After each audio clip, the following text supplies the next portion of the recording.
Welcome to the deep dive. Today, we are putting on our skeptic hats.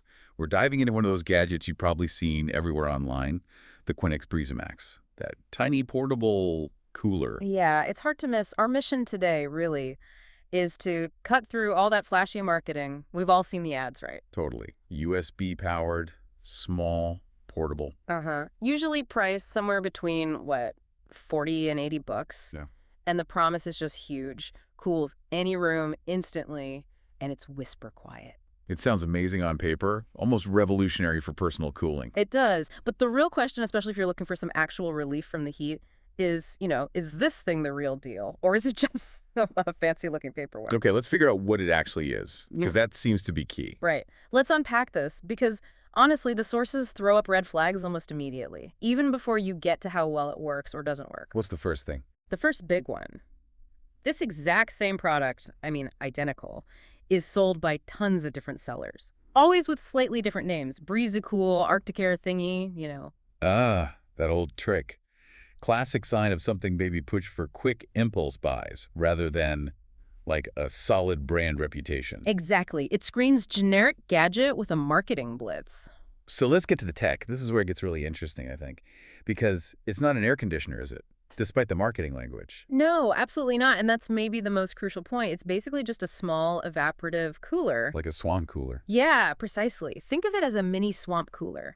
It works by blowing air over a wet surface, usually a little spunder filter inside. It's got like 3 fan speeds, but the core tech is pretty simple. Definitely not groundbreaking AC tech. Okay, and that simple mechanism kind of explains why so many users seem, well, disappointed. It really does, because that whole blowing air over water Yeah. thing, it has limitations. Wait, doesn't blowing air over water add moisture to the air? So if you're already in a humid place, Yeah. wouldn't that just make things feel stickier? You hit the nail on the head. That's the big environmental catch.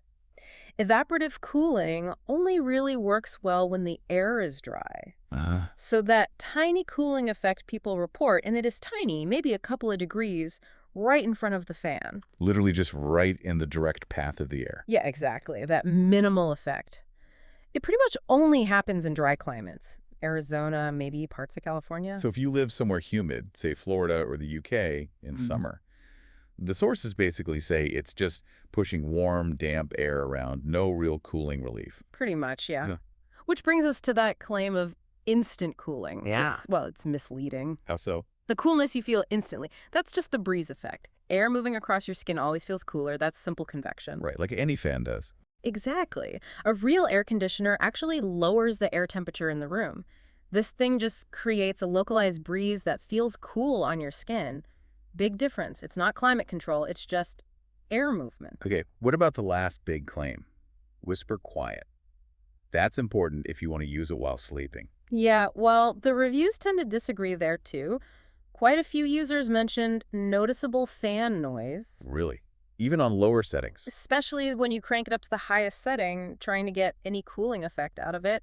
People said it was definitely too loud for sleeping comfortably, which just adds to the frustration, So pulling it all together, what's the bottom line for someone thinking about buying this to, actually cool down? The general feeling from users, especially those who expected real AC performance, is pretty clear. It's an overpriced desk fan. Ouch. Weak airflow, minimal cooling. Yeah, and noisy if you push it. It really seems like the whole business model relies on that slick marketing and the low-ish price to get you to click buy without thinking too hard. So the verdict from the sources we looked at is probably give this one a miss. Definitely a pass if you need reliable cooling. Your money is almost certainly better spent on either a really good quality standard desk fan, or if you need actual cooling, saving up for a small window AC unit. That seems like solid advice. Okay, here's a final thought for you listening. If a product like this relies so heavily on, let's be honest, kind of misleading marketing to drive those quick sales, what responsibility do we have as consumers to maybe pause and dig a bit deeper into what the tech actually is before hitting that buy button? Something to chew on next time a miracle gadget pops up in your feed.